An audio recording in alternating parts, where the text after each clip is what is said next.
Sa muli, magandang gabi po sa ating lahat mga kapatid, at patuloy po tayo sa ating ginagawang daily devotion, at nandito na nga po tayo sa Samuel chapter 13, at ang akin pong isi-share ay dito po sa chapter 13 verse 1 to 4 po.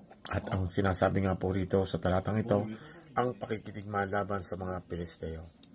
30 taong si Saul nang siya'y maging hari ng Israel. Siya'y naghari sa loob ng 2 taon.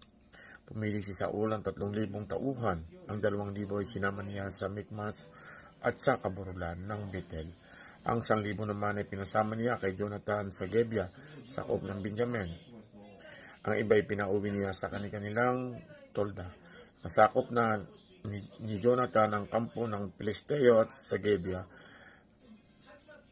At ito'y napabalita sa buong lupain ng mga Pilisteo. Ipinabalita naman ni Saul sa buong Israel ang nangyari at tinawagan ang buong bayan na makidigma.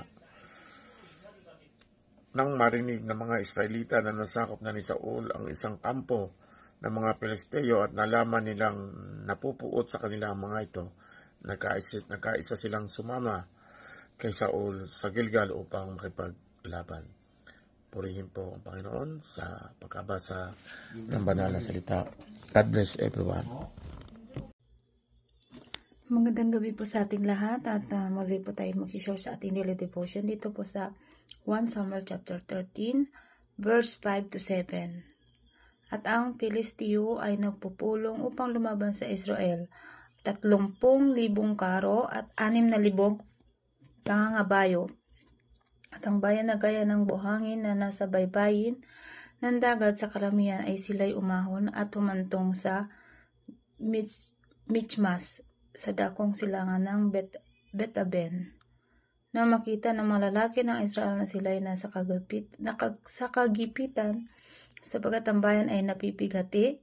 Ang bayan nga ay nakubli sa mga yungib, at sa mga tinikan, at sa mga bato, at sa mga katibayan, at sa mga hukay. At iba nga sa mga Hebreo ay tumawid sa Jordan na patungo sa lupain ng Gad at ang Galaad. Ngunit si Saul ay nasa Gilgal siya, at ang buong bayan ay sumunod sa kanya sa nanginginig. Amen. Magandang gabi po sa inyo lahat. Ang babasahin ko po ngayon, Samuel chapter 13 verse 8 to 10. 7 araw siyang naghintay roon tulad ng sinabi sa kanya ni Samuel. Ngunit hindi pa rin ito numarating ang mga kasama niya isa-isa nang umalis, kaya't nagpakuha si Saul ng handog na susunugin at handog pang kapayapaan, at siya na ang naghandog ng mga ito. Katatapos lamang niyang maghandog nang dumating si Samuel. Amen. Samuel chapter 12 verse 11 to 13. At sinugo ng Panginoon si Jerobaal at si Bedan at si Hepte at si Samuel, at pinapaging laya ko sa kamay ng inyong mga kaaway sa bawat dako, at kayo tumahang tiwasay. At nang makita ninyo si Naas ng hari ng mga anak ni Amon ay naparito laban sa inyo, ay inyong sinasabi sa akin, hindi kundi isang hari ang maghahari sa amin. Dangan ang Panginoon ninyong Diyos ay siya ninyong hari. Ngayon nga'y masdan ninyo ang aking hari na inyong pinipili, at siya'y ninyong hinihingi, at narito, nilagyan kayo ng Panginoon ng isang hari sa inyo. Amen. Amen. Magandang gabi po sa ating lahat. Ang aking isi-share ngayon sa ating daily devotion ay magkita sa book of 1 Samuel chapter 13 verses 14 to 16. Ito po ang nakasulat. Pero hindi na ito mangyayari dahil nakakita na ang Panginoon ng taong susunod sa kagustuhan niya.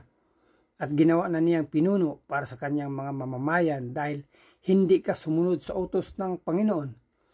Pagkatapos umalis si Samuel sa Gilgal at pumunta sa Gibeah na sakop ng Benjamin, binilang ni Saul ang mga natira niyang tauhan. 600 lahat. Nagkampo si Saul, ang anak niyang si Jonathan at ang mga natitira pang niyang tauhan sa Giba na sakop ng Benjamin, habang ang mga Filistia naman ay nagkakampo sa Mikmas. Yun lang po. Maraming salamat po rin ang Panginoon. God bless. Magandang gabi po sa ating lahat. Ang aking ibahagi ngayon ay makikita sa unang Samuel, Kapitulo 13, versikulo 17 hanggang 19. Ito po ay para kay Mera Flor. Ito po ang nakasulat. Nagtatlong grupo ang mga Filisteo sa kanilang pagsalakay. Ang isang grupo pumunta sa Ofra, sa lupain ng Shual. Ang isang grupo sa Bit-Horon at ang isa pumunta sa hangganan kung saan matatanaw ang lambak ng Sibu na papunta sa disyerto. Noong mga panahong iyon, walang panday sa buong Israel. Hindi sila pinayagan ng mga Filisteo dahil sinabi nila, baka gumawa ng mga espada at sibat ang mga Hebreo. Yun lang po. Maraming salamat po rin ang Panginoon. God bless. So muli, magandang gabi po sa ating lahat at tayo po yung magbabasa para po kay Mrs. dito po sa Samuel chapter 13. Ang akin pong babasahin na verses dito po sa Samuel chapter 13 verse 20 to 23. At ang sinasabi nga po dito sa talatang ito, kaya ang mga Israelitay sa mga Pilisteo sa pagpapahasa ng kanilang araro, asarol, palakol at karit. Mahal ang bayan nila sa pagpapahasa ng palakol o karit at mas mahal pa para sa araro o asarol. Kaya sina Saul at Jonathan lamang ang may tabak. Isang man sa mga kasamahan nila ay walang dalang patalim. Samantala, binantayang mabuti ng mga Pilisteo ang daanan papuntang Mikmas. Purihin po ang Panginoon sa pagkabasa ng banal na salita. God bless everyone.